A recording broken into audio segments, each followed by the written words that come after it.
on. Let's speak about your next session, Sumit. Exactly. I really enjoyed this one, Yes. and I know I'm going to enjoy the next one also. Absolutely. So the Union Budget 26-27, it places MSMEs firmly at the heart of India's growth story. And therefore, because there's a strong focus on accelerating manufacturing through enhanced access to credit, dedicated growth funds and structural reforms aimed at creating champion enterprises. Indeed, Sumit, with funding commitment over 30,000 crore rupees across key programs supporting manufacturing, supporting export and technology upgradation, intent is clear, but the big question still remains: will these measures truly kickstart MSME manufacturing at scale? To help us decode this and explore what lies ahead for India's MSME ecosystem, I would like to invite Chandrakant Saronke, President, SME Chamber of Commerce, Mr. Tilak Raj Bajalia, who's a member of Board of Trustees, India SME Forum, and Vijay, partner, Deloitte India, to join us on the stage for this panel discussion, again moderated by my co-anchor, Sumit.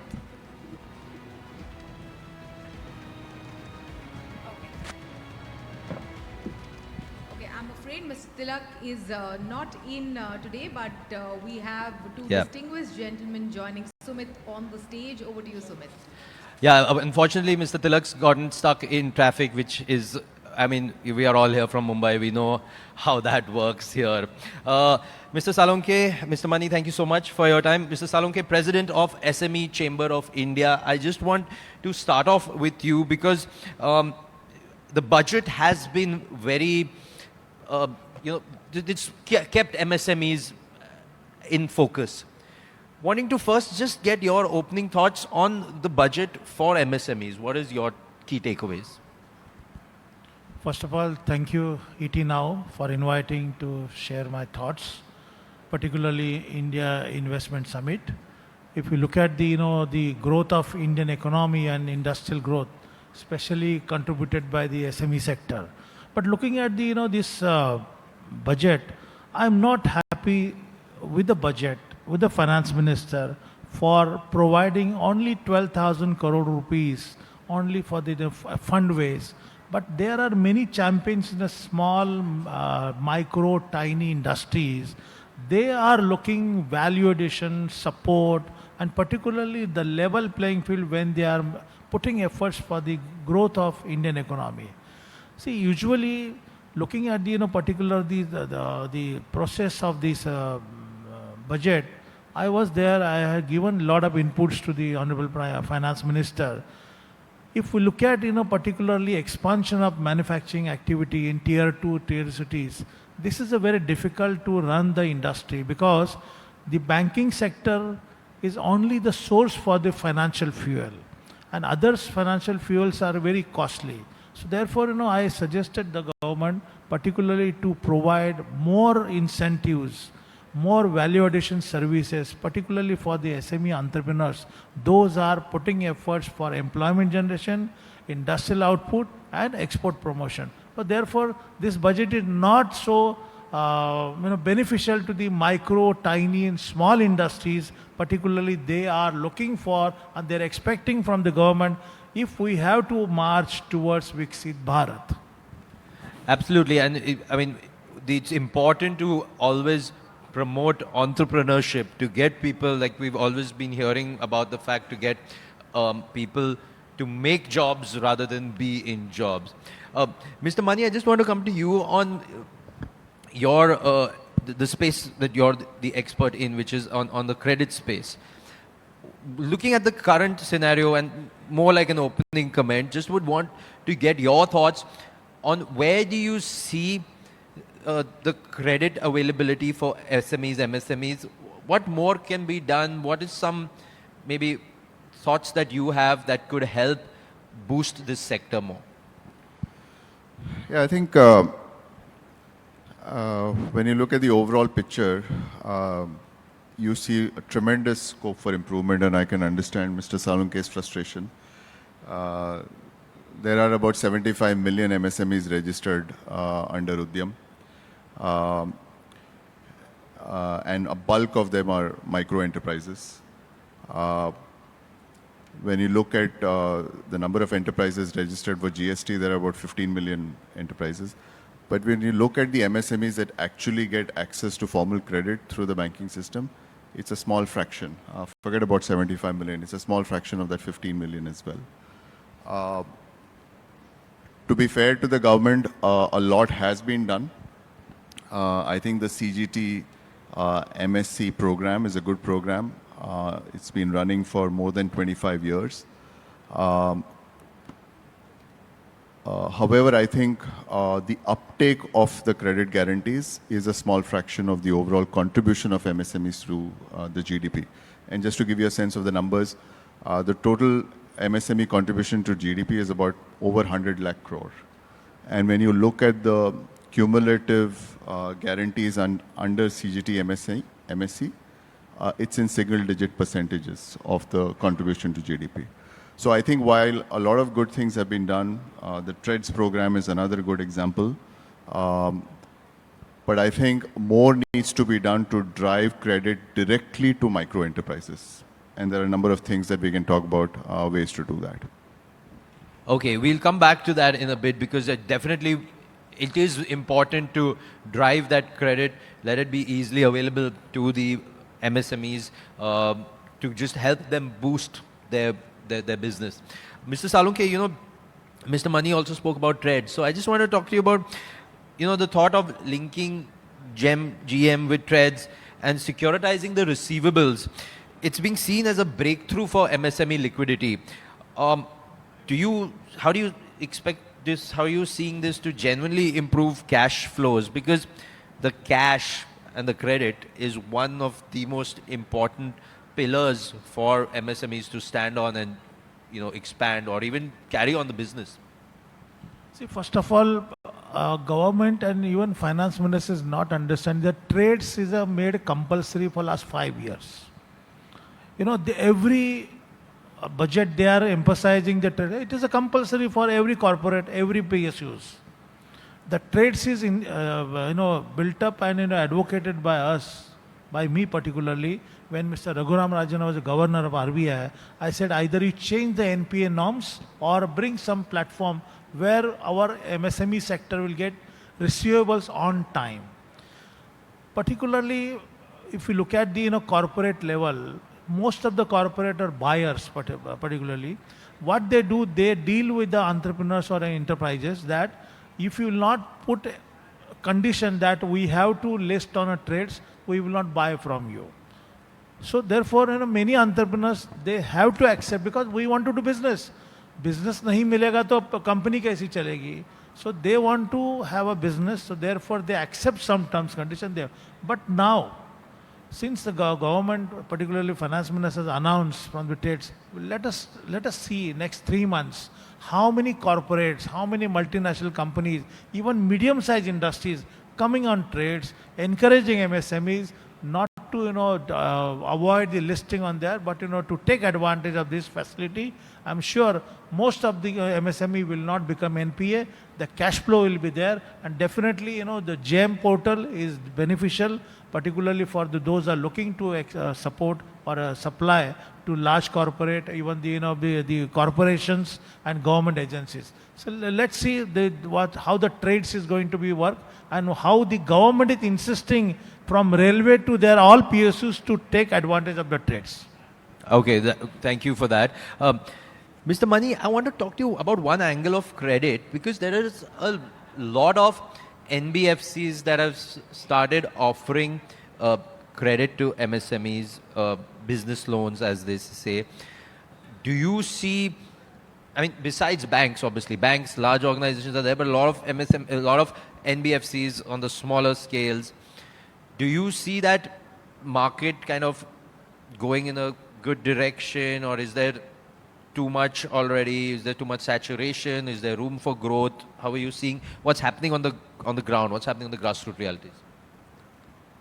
Yeah, so I think while NBFCs have done a lot when it comes to credit products for MSMEs, there are a few inherent challenges. One is it's a very manual model. So it's very much dependent on a sales force going out there and a lot of information collected manually. A lot is dependent on the ability of that salesperson to collect the right information, relay it back to credit officers, and then credit officers exercising the judgment, which really slows down the process and also denies credit to a large number of people. So I don't think it's a very efficient model. There is a tremendous need to infuse technology and create public infrastructure where information can be collected, and not just reliant on the information collected on the field, but information that is publicly available. For instance, all these MSMEs consume utilities. If that information can be available, it can be a useful input into underwriting. For instance, if an MSME claims that the turnover is increasing, is the utility consumption also increasing at the same time, right? That will make the credit underwriting process more effective. Inventory data, if that inventory data is on chain, can that be available publicly? I think there's a tremendous need for initiatives to create infrastructure to collect data, and that will make the model much more effective. One other big issue is attrition of the sales force. I mean, a lot of NBFCs have high levels of attrition of these salespeople. And that also affects the dissemination of credit. So I think the NBFC model is very good. They have an important role to play. But I think a few things need to be done. One is data, which I talked about. Also, I think co-lending needs a bigger push. More standardization of APIs, more standardization of underwriting practices can make the collaboration between NBFCs and banks much more effective, and co-lending to really be a big driver. I mean, the credit guarantee scheme for co-lending has seen very poor uptake, right? That's another opportunity which can really improve existing models of credit dissemination. Okay, great. Mr. Salunkhe, I just want to take that ahead to you. You shared your thoughts on the budget, but there are some other parts of the budget also that, for example, they saw the FM unveil the Biopharma Shakti initiative, allocation of 10,000 crore over 5 years. There have been other sectors. They spoke about setting up those content creation labs, which they're hoping will provide employment, entrepreneurship opportunities, content creation. Do you see these new age sectors blossoming to help more and more MSMEs set up shop in new age sectors, whether it's these, whether it's renewable energy, semiconductors? Do you see more and more movement there by way of MSMEs setting up shop? See, they have announced this in budget, particularly how they are going to present the subsidy, grant, or value addition, the support for enhancement of the activity. But look at the, some MSME sector. Forget about micro and tiny, but small enterprises, they don't have a capacity to set up their own, the testing lab, or particularly in-house some innovation type system, or a value addition system for improvement of the product or design. But let's see how the government has, playing, because, we are working very closely with the DPIT, and we are trying to support the entrepreneurs, particularly those are into manufacturing industry, for global competitiveness. And, insisting them and encouraging them to acquire advanced technology to enhance their productivity, quality improvement, global competitiveness, so that they can, survive in competitive market. Now, another point I have suggested the FM that last budget they have announced 10 industrial park. But that 10 industrial park, what is the progress? That not yet confirmed. Even I have suggested the Honorable Finance Minister to allow and encourage the state governments to set up private industrial park, ready-made industrial park, ready-made industrial units in each district. At least 500 units will be set up by the government, particularly in a private sector, with the private sector, or a JV or a SPV, so that local entrepreneurs can set up their manufacturing unit. They don't want to go from the rural area to the town. But somehow government is focusing on, but we are looking for more value addition, more support from the government, because we want to become the economically, number one country in the world. We are looking at the making India as a manufacturing hub of the world. But for that purpose, government should come ahead with the more, incentives, value addition services, grants, subsidies, and more on a development in policies. Because you look at the policies, implementation is very slow, framework is not changing, but we are doing advocacy, we are pursuing with the government, and one day definitely will succeed. Look at the opportunity for the MSMEs, those are into manufacturing industry, those are in service sector, to list on SME stock exchange. You have a collateral fee loan up to 100 crores to buy a advanced machinery equipments. In that 50 crore you can use for a project improvement. I am insisting from the banks to provide the 100% loan for setting up manufacturing unit. So let's see, the government is now pursuing, and support will be definitely to MSME sector. Then only we can march towards Viksit Bharat. Yeah, definitely. It is, because obviously the MSMEs play a vital, crucial role. They're the backbone of the economy. Mr. Mani, today was the monetary policy came out, and it was obviously the last one in this financial year. The governors kept the repo rate unchanged at 5.25. Do you think a change of rate would have helped MSMEs, or do you feel that, obviously the RBI governor has given his reasoning behind it, and the councils also shared their thoughts? Yeah, I think certainly the credit cost for MSMEs need to come down, but I think the biggest reason the credit cost is high is not because of the repo rate. It's because the risk premium is too high and the operating costs are too high. I think more work needs to be done to fix that. Also, I think while there is a lot of attention on working capital limits and term loans, I think more needs to be done for the simple, humble invoice discounting product. And while TREDS has done a lot to do that, I think we need to figure out a way in which the penetration of invoice discounting can grow by exponentially more than what it is right now. Because if you have the right data, the risk profile of the invoice discounting product is much more amenable to bringing down the cost of credit than alternatives like working capital. It's possible to bring the cost of working capital below 15% if we really focus on data and other ways of increasing the penetration of invoice discounting. Okay. Mr. Salunkhe, we are here today at the ET Now.in India Investment Summit. Let's say you and I are having a conversation in the next 3 years at the 2029 edition of the India Investment Summit. What would you wish that you and I would be talking about the MSME space at that time? Enhancement of manufacturing activity in each district. Second thing, financial flow from banking sector for less than 7% at the rate of interest. Third, level playing field for getting licenses, permissions in each district.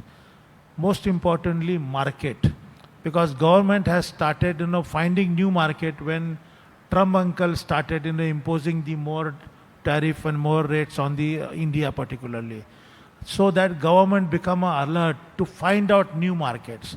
If this was done earlier, so we will achieve our target. Another very interesting point, startups are not entering into manufacturing sector. We have to encourage, we have to support the startups to start manufacturing unit. See, starting manufacturing unit is not an easy task, but we have to start. Then only we can, compete with the China, Japan, Germany or Korea. Currently, our entrepreneurs are not entering into manufacturing. That is the main reason for market, manpower and money. These are the three hurdles are there. So therefore, I suggest all the friends sitting here, if you can encourage your new generation, your friends, your brother, sister, to start manufacturing, not single way, but at least make a group of entrepreneurs and start. Banks are providing up to 10 crore for the SME loan, collateral fee loan. 20 crore you are getting for from the startups and 100 crore for buying equipments and particularly for capital markets and also exports purpose. So take advantage, empower your industry, empower your enterprises so that next 3 years when we are sitting here, we can talk about contribution of MSME sector for making India as a manufacturing hub. Fantastic. Mr. Mani, same question to you. 3 years from now, if you and us are at the 2029 edition of the India Investment Summit, what would you hope that we would be talking about? I hope we would be talking about how the SME contribution to GDP has increased significantly from what it is today and much closer to the 50% aspirational goal that we have. So hopefully we would be halfway through that. All right, And fantastic. Yes. also you can focus and you can also prepare India Investment Summit for SMEs into 2029. All right, we will take that thought back, and we won't wait till 2029 for the India Investment Summit for MSMEs. We will take that back right to the team right now. Thank you so much, Mr. Saronke. Thank you, Mr. Mani, for your time. Thank you, for that thank you, insightful Itina. discussion. Let's hope we see the India Investment Summit for MSMEs sooner than 2029, as Sumit mentioned. Sumit, may I request you to present the panelists with a token of our appreciation, and thank you so much for such wonderful insights. A huge round of applause, ladies and gentlemen. Thank you so much.